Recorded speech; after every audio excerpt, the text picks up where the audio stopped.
Hi everyone, Joe here with another Fallout 76 video. The October public test server is live and there's a few updates I'm excited about and some I have a couple of questions about. In this video, I'm going to show you as many of the changes as I can and share with you my opinion. As always, I'd like to hear your opinion in the comments. Before we continue, remember there may be spoilers ahead. If you don't want new game content spoiled for you, then turn back now. Also, this is a public test server, so anything you see in this video may not be what is actually implemented in the game when the patch goes through. So take what I say with a pinch of salt. Having said that, let's jump into this public test. So Bethesda is calling this update the Night of the Mothman. Spooky. As part of that, there's a new seasonal event, the Mothman Equinox, with new Mothman-related rewards. New rewards are always cool for a collector like myself.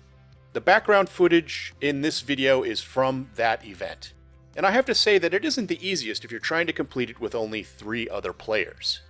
You have to run around destroying vines and totems, collecting albino radstag blood, lighting and then protecting fires.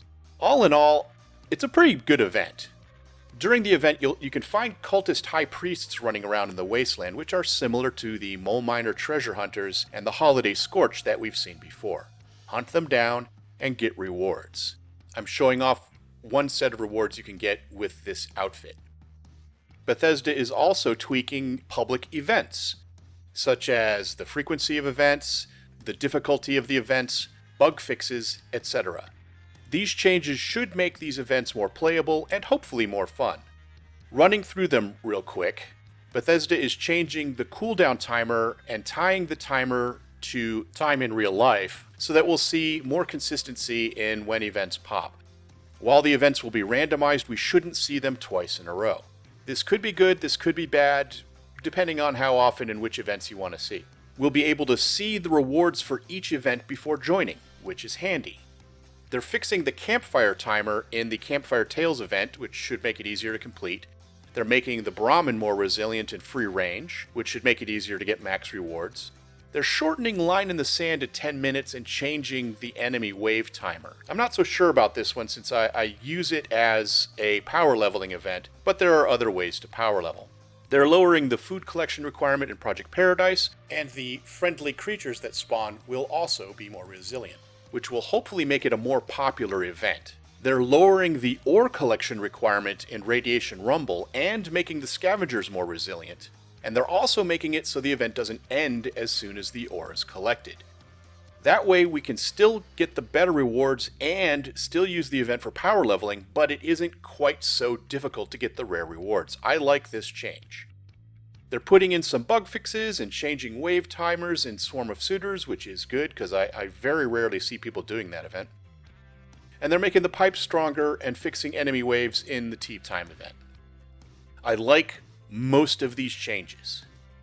The changes that I'm really excited about are the quality of life improvements Bethesda are including with this update.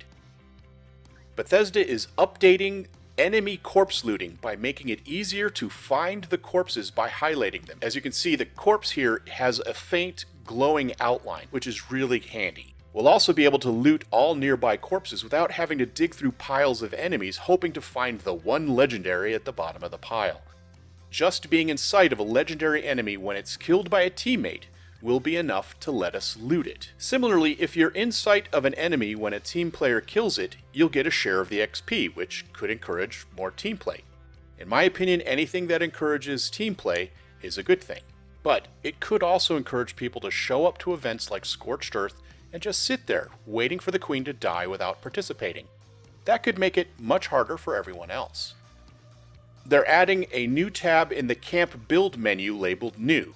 You'll be able to find any new plans recently unlocked in gameplay or from one of the Atom Shop items under that tab, which is cool. I hate having to hunt around for new plans when working on my camp. The one fix that I've been waiting for since I was a complete and utter noob in this game is a Pip-Boy keyring. Instead of having all those duplicate keys we accidentally pick up multiple times show up as individual items in our miscellaneous inventory, there will be one keyring to rule them all. store them all.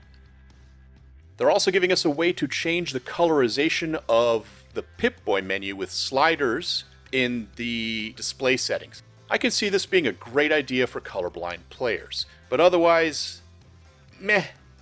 And finally, there will be a greater chance to find the ammo you're currently using inside crates, ammo boxes, and enemy corpses.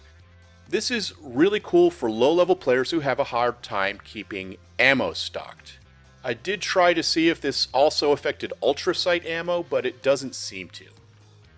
As usual, I'm mostly pleased where this update is going, but there are a few things I still think need tweaking, which is why we're testing, of course. The Bethesda developers are already talking about potential changes based on player feedback, so we can expect things to be a little different when the live server receives this update. And that's it for this video. Let me know what you think of what's going on in the playtest server right now. Are there any changes that I showed you that you really like? Are there any that you really don't like? What changes would you like to see? And as always, thanks for watching, and I'll see you next time with another Fallout 76 video.